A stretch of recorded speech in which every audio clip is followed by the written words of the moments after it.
ሰላም የተከበራችሁና የተወደዳችሁ የቪዥን ቲቪ ቤተሰቦች እንደምን ቆያችሁ? እንደምን እስከሳ ድረሳችሁ?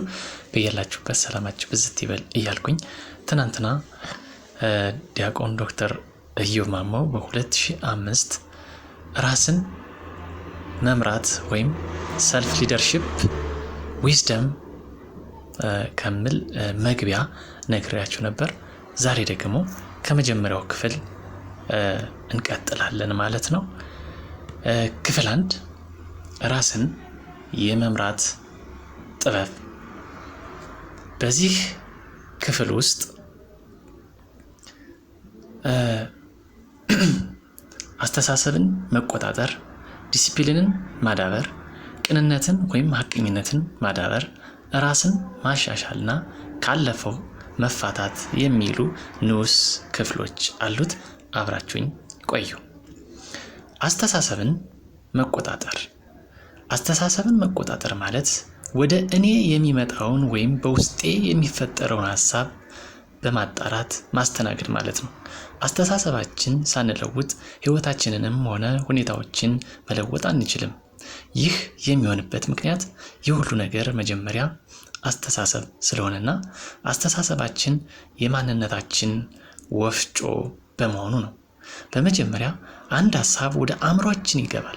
በመቀጠልም ይህ ሐሳብ በውስጣችን ይብላላና በንግግርና በተግባር መገለጥ ይጀምራል።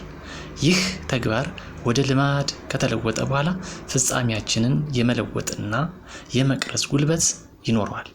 ይህ ሐሳብ ጤናማም ሆነ ጤና ቢስ ሂደቱ ያው አንድ ነው። ጤና ቢስ አመለካከታችን ለማስወጣት መውሰድ የምንችላቸው እርምጃዎች፣ አንደኛ በህይወት የምናሰላስላቸውን ሐሳቦች ለይተን እንወቅ። ለማንነትና ለህይወት ዓላማ የሚመጥኑ ሐሳቦች ምን እንደሆኑ ለይተን ማወቅ አለብን። ይህን ለይተን ስናውቅ በሐሳቦች መካከል መለየትና የትኛውን ማስተናገድ እንዳለብን ጥርት ባለ መልኩ እንድናውቅ ይረዳናል። ሁለተኛ ጤና ቢስ አስተሳሰቦችን አናስተናግዳቸው። የመጣ ሐሳብ ሁሉ በአእምሮ ስፍራ ማግኘት የለበትም። ለእምነትና ላስቀመጥነው የህይወት ከፍታ የማይመጥነውን ተራ ሐሳብ በመጣበት ፍጥነት እንዲወጣ እንቃወመው። ይህንንም ልምምድ የዘወትር እናድርገው። ሶስተኛ ጤና ቢሱን አስተሳሰብ በጤናማ አስተሳሰብ እንቀይር። ከዚህ በፊት በውስጥህ ወይም በውስጣችን ያስተናገድናቸውን ጤና ቢስ ሐሳቦች መልካምና ስኬታማ በሆኑ ጤናማ ሐሳቦች መለወጥ መጀመር አለብን። ከአእምሮ ክፉን ሐሳብ አስወጥተን በጤናማው ካልተካነው ሌላ ሐሳብ መሙላቱ አይቀርምና። ሁለተኛው የዚህ ክፍል ንዑስ ርዕስ ዲሲፕሊንን ማዳበር። ዲሲፕሊን ማለት አንድን ማድረግ ያለብኝን ነገር ስሜቴ ቢፈቅድም ባይፈቅድም መደረግ ስላለበት ብቻ ማድረግ ማለት ነው። ማንኛውም ችሎታና ብቃት ከዲሲፕሊን ውጭ ከንቱ ነው። ምክንያቱም ዲሲፕሊን ከሌለኝ ምንም እንኳ የማድረጉ ብቃት ቢኖረኝና በነገሩ ባምንበትም ያንን ነገር ማድረግ ያስቸግረኛል። በሌላ አባባል ዲሲፕሊን ከሌለኝ መልካም ልማድን ለማዳበር ፈጽሞ አልችልም።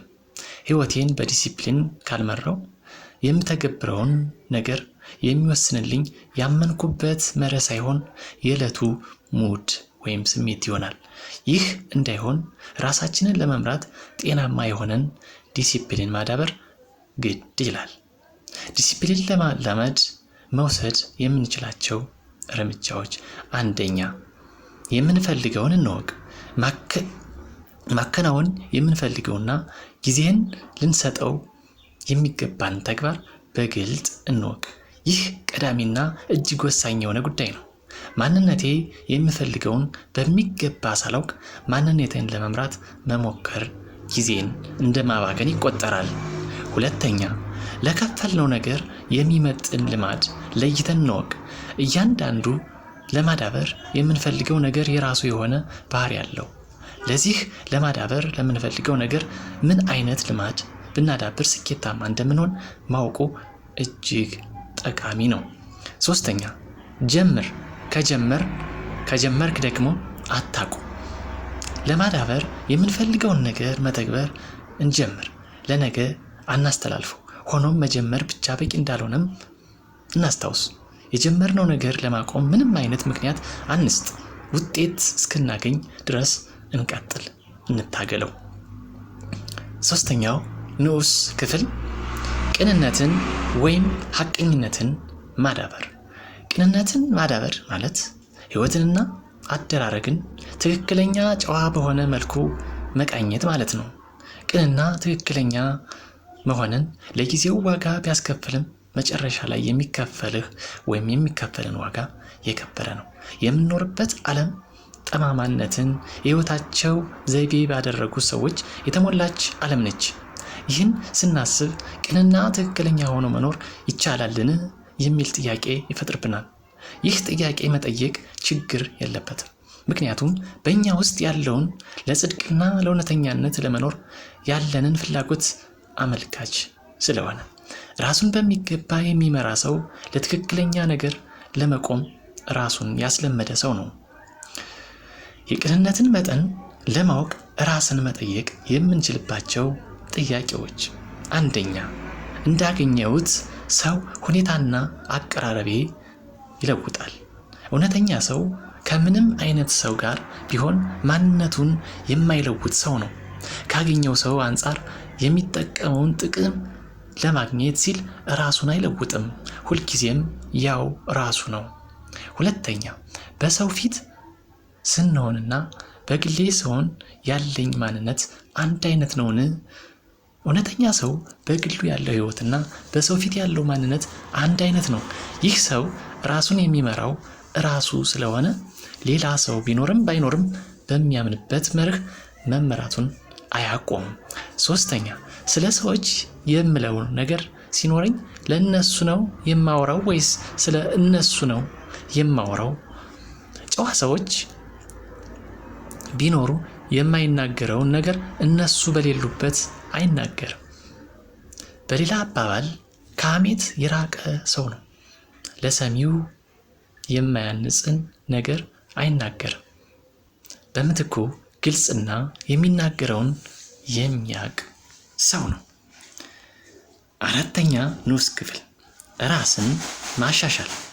ራስን ማሻሻል ማለት ባሉበት ሳይረኩ ከዛሬ ሁኔታ የተሻለ ነገር ውስጥ ለመግባት አስፈላጊውን ነገር ማድረግ ማለት ነው። የተግባር ጥራትና ውጤት ስለተመኘሁት ብቻ አይመጣም። በሌላ አባባል የኔ ማሻሻል በቀጥታ ከተግባሬና ከኑሮዬ መሻሻል ጋር ግንኙነት አለው። ብዙ ሰዎች ኑሯቸው፣ የገቢ ምንጫቸውና የመሳሰሉት ነገሮች እንዲሻሉ ይመኛሉ። ራሳቸውን ስለማሻሻል ግን አስበውትም አያውቁም። አእምሮዬ እንዲሻሻል ማንበብ የግድ ነው። የገቢ ምንጬ እንዲሻሻል እውቀቴንና ብቃቴን ማሻሻል የግድ ነው። የኔነቴንና የብቃቴ መሻሻል ዙሪያዬን ሁሉ የመለወጥና ነገሮችን ለመልካም የመለወጥ ብርታትና ተጽዕኖ አለው። ራስን በማሻሻል የተግባር ስኬት ውስጥ ለመግባት መጠየቅ የምንችላቸው ጥያቄዎች፣ አንደኛ ማድረግ የምፈልገውና የሚሳካልኝን አውቄ መተግበር ጀምሬያለሁን? ማድረግ የሚሳካልንን ነገር ለይተን እንወቅና በዚያ ዙሪያ መገንባት እንጀምር። የማይሳካልን ላይ ከማተኮርና ከመድከም ይልቅ የሚሳካልን ላይ በማተኮር መገንባት የበለጠ ውጤታማ ያደርገናል። ሁለተኛ ይህንን ተግባር ማደግ የሚገባው ደረጃ ድረስ አሳድጌዋለሁን? የሚሳካልንን የምንፈልገውን ለይተን መተግበር ከጀመር በኋላ ትኩረትን ያንን ተግባር ወደ ማሳደግ ማዞር አለብን። በቅጡ ካላዳበርናቸው ጥቃቅን ችሎታዎች ጋር ከምንታገል በአንድ ነገር በሚገባ መብሰል ውጤቱ የላቀና ከፍ ያለ ነው። ለእርማት ልቦናዬ ክፍት ነውን? አውቃለሁ ማንም ሊመክረኝና ሊያርመኝ አይችልም የሚል አመለካከት ያለው ሰው ራሱን ለኋላ ቀርነት በማጨት ላይ ያለ ሰው ነው። እኛ ያላየነውን የሚያዩ ሰዎች በዙሪያችን እንዳሉ በማመን ራሳችንን ለእርማት መክፈት ጠቃሚ ነገር ነው። አምስተኛው ንዑስ ክፍል ካለፈው መፋታት። ካለፈው መፋታት ማለት የትናንትን ስህተት በማረምና ንስሐ በመግባት ወደ ፊት መዝለቅ ማለት ነው። ምንም ብሻሻልና መሳሳት እንደሌለብኝ ባውቅም እንኳ ስህተት ከመስራት ነፃ የምሆንበት ዘመን በፍጹም ሊመጣ እንደማይችል ማወቅ አለብኝ። ሁኔታውን ኃጢአትም አልነው ስህተት፣ ዋናው ቁም ነገር ስህተቴን በማመንና በመናዘዝ ወደፊት የመገስገሴ ጉዳይ ነው። ያለፈውን እያሰቡ በጸጸት መኖር የእስር ቤቶች ሁሉ እስር ቤት ነው። ራስን በመምራት የበሰለ ሰው ካለፈው ስህተት ራሱን መርቶ በማውጣት የወደፊቱ ላይ ያተኩራል። ሁሉን በይቅርታ ካረመ በኋላ ወደፊት ይራመዳል። ከስህተት ባሻገር ለመሄድ ልናስታውሳቸው የምንችላቸው እውነታዎች፣ አንደኛ ከመንቀሳቀስ አናቁም። ስህተት የማይሰራ ሰው የማይንቀሳቀስ ሰው ብቻ እንደሆነ እወቅ። ስህተትን ፍራቻ የማይንቀሳቀስ ሰው ሌላ የከፋ ስህተት እየሰራ ነው። ያለመንቀሳቀስን ታላቅ ስህተት እስከተንቀሳቀስኩ ድረስ መሳሳትና ተደናቅፎ መውደቅ የማይቀር ነው። ሁለተኛ ለስህተት የምንሰጠውን ምላሽ እናስተውል። የስህተትን ውጤት የሚወስነው ለስህተቱ የምንሰጠው ምላሽ እንጂ ስህተቱ ራሱ አይደለም። ብዙ ሰዎችን የሚያጠፋቸው የሰሩት ስህተት ሳይሆን ለስህተቱ የሚሰጡት ምላሽ ነው። ስህተትን አንድገም። የስህተት አስከፊ ገጽታ ያለው ስህተት ተደግሞ ሲሰራ ነውና ስህተትን ከአንዴ በላይ ላለመድገም እንወስን። ስህተትን የሚሰራ ሰው ይባላል። ያንኑ ስህተት ደጋግሞ የሚሰራ ሰው ደግሞ ሞኝ ይባላል። የተወደዳችሁና የተከበራችሁ የቪዥን ቲዩብ ቤተሰቦች እንደምን ቆያችሁ? በድጋሚ ራስን መምራት ጥበብ፣ ሰልፍ ሊደርሺፕ ዊዝደም የምትል አንድ ክፍል አንስተን ተወያየን። እንግዲህ በጸሐፊ ዶክተር ኢዮብ ማሞ በ2005 የተከተበ ጥሩ ድንቅ እይታ ነውና የእናንተን ሀሳብ አስተያየት ከኮመንት ቦክሱ ላይ አስቀምጡልን። በሚቀጥለው ፕሮግራም በክፍል 2 ራስን መቻል ከሚለው ርዕስ እንመለሳለን ማለት ነው። እስከዛ ሰናይ ጊዜ ይሆንላችሁ። አብራችሁ ስለነበረ ምስጋናዬ ከልብ ነው።